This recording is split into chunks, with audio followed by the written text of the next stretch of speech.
Hey there, Synthwavers. Thanks for joining me. It looks like Forgotten Music, one of our subscribers here, or I believe they are a subscriber, had requested that we look into the song Azure, specifically the brassy pads. This is a song by Croja, who was featured in the Synthwave Pro Music Spotlight. I'll be sure to link that up in the cards, but nonetheless, let's have a listen and see if we can recreate this using Serum. Before we get started, please go ahead and like the video and subscribe to the channel. If you're digging the sounds in this tutorial, be sure to download the Synthwave Pro Retrowave preset pack. Links are in the description. Also, be sure to sign up to the Synthwave Pro tips, tricks, and tutorial series. There you'll gain access to exclusive videos, downloads, and more. Best of all, it's free. Links are in the description.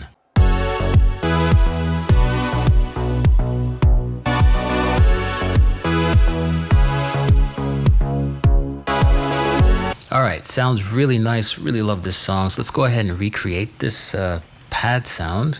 And I believe this is the one they are talking about because Croja has a number of synths that meander in and out of the piece. But nonetheless, let's get started. I'm going to bring in an instance of Serum. And right off the rip here, I am going to import these chords. This is what the chords look like. All right, so right off the rip, this is what it sounds like. Nothing too spectacular. I'm just going to lower the volume here.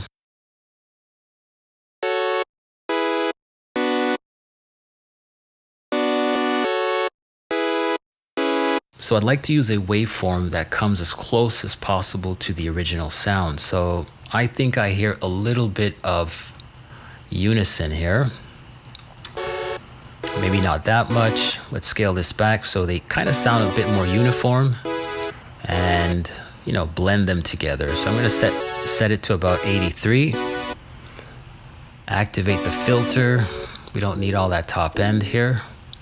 Maybe open the filter a bit. Let's say about 3K. Now, I think in the original, he does scoop out some of those lower mids. We can do that with an EQ, but I think we can also use some of the algorithms here. So I'm going to set it to PWM, pulse width modulation. I had done a tutorial on this. You can check that out on the channel. And I'm basically using this to thin out the sound without having to rely on an EQ. All right, so this is what we had before. And now, set it to about, I don't know, 35, 36. Sounds pretty good. Next up, let's see if we can fatten up our sound. I'm just going to use the filter controls here, bump up the drive. The fatness might be a little much, scale that back. And so because we've added all this gain to it, I'm going to hit the mix knob. It converts it to a level and lower the gain a bit here. All right, so let's affect the envelope, the amp envelope here. I want this to kind of swell into the sound as opposed to being very, you know, staccato, if you will. And let's see if we can lower that sustain a bit. Nice, bump up the release.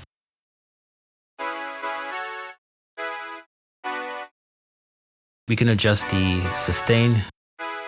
All right, let me give you guys some more real estate here.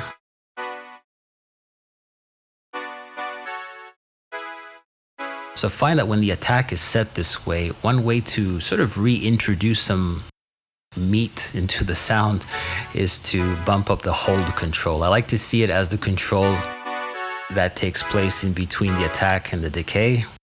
All right, that's a little much. Let's scale this back. Nice. All right, so it doesn't sound too bad, but we need to sort of get the detuning effect he has going on. So I'm going to use an LFO for this. And firstly, take it out of BPMs, set it to envelope, and I'm going to link it right over here to the fine control. Now, this is what it sounds like. It's going to sound ridiculous, but we'll scale it back, make some adjustments. All right, firstly, that's too fast. Let's slow this down. There we go. I'm going to set it to about 0.4. I'm also going to alter the polarity here. So on my keyboard, I hit Options, Shift, and I click. That changes the polarity. You can also do that out here in the matrix pane. All right, you want to set it to this this guy, this arrow, unidirectional. And now we are going to make that adjustment and scale this back because the detuning is way too much.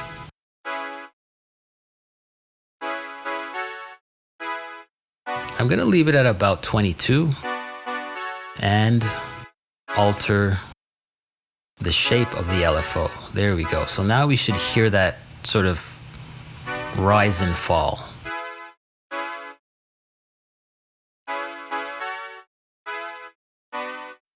Nice. We can always come back here and make some adjustments. All right, so we're not quite there. It is sounding rather thin. Let's make a duplicate. So let's head on over to the menu here, select copy oscillator A to B with mods. So our modulation and all our connections will be intact. So now we have an identical copy, but that's not what we're gonna do here. We're gonna alter this version. Firstly, we are gonna route it to the filter here. Oscillator B is now routed to the filter, and let's see if we can choose another algorithm here. There's a few of them. That's kind of ridiculous. Let's use the bend here. Nice, just for you to hear the difference. Let me activate oscillator A. Now oscillator B. All right, a bit more meaty. Now, let's see if we can alter the sound just slightly. I don't like these oscillators to be identical. Maybe lower this one a bit. Doesn't have to be as loud as the first one. Cool.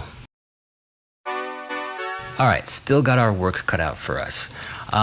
One thing I like doing with presets is to completely detune this. So head on over to the global pane, and we have it set to concert pitch, which is 440. Screw all that. Let's go and drop this to maybe 437. It really depends on, what you're working with. But this is essentially detuning the entire rig. So let's turn our attention to the effects. First thing I like to bring in would be a distortion module here.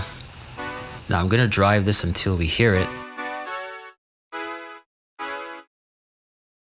All right, that's a little too harsh.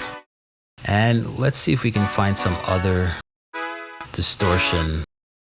All right, this diode one isn't too bad, but let's scale this back a little because we don't want all that harshness and top end. There we go, scale this back a bit. We can even EQ the distortion here. So let's set it to post and lower the filter, right? We don't need all this top end here, that shh. Let's set it to about 3K, something like that. It's almost mimicking this control here. We have it set to about 3K. Let's do the same thing for this guy here. I'm gonna lower the dry wet. Let's do some A-Bing. All right, sounds a little fuller. Now, speaking of fullness, let's add some compression. I'm gonna set it to the multi-band option here and just lower the volume a bit. This tends to get a little loud once you crank up the gain. I'm gonna smush that. There we go. I'm essentially making it louder now. Ratio we can leave at 4:1. Let's see if we can make it sound a little smoother. I'm gonna set the attack at 20, the release.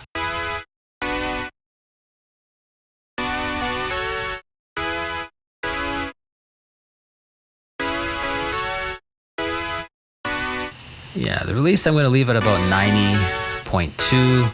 Let's do some A-Bing.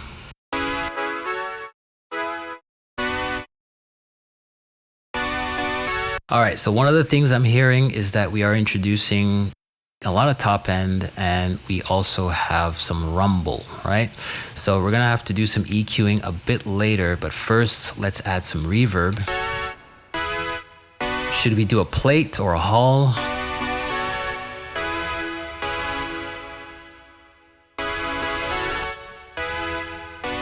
I think we'll settle for the hall. I just think it sounds better with the sound we're working with. So let's see if we can make some adjustments. Let's bump up the decay. Let's listen to the reverb. Nice. Let's add a little bit of low end in there, not too much. This essentially darkens the reverb. There you go, the spin. Sounds as if we're adding a chorus to this, and I don't really like that sound for this particular signal, so let's just, you know, not go too crazy on this, set the spin to something, you know, reasonable, and then ultimately cut back on the mix knob here.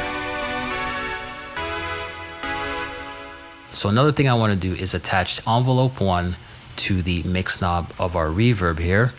I'm going to set it in the other direction. So basically it makes the initial hit a little drier. All right, that sounds pretty good. I'm going to do the same for the distortion.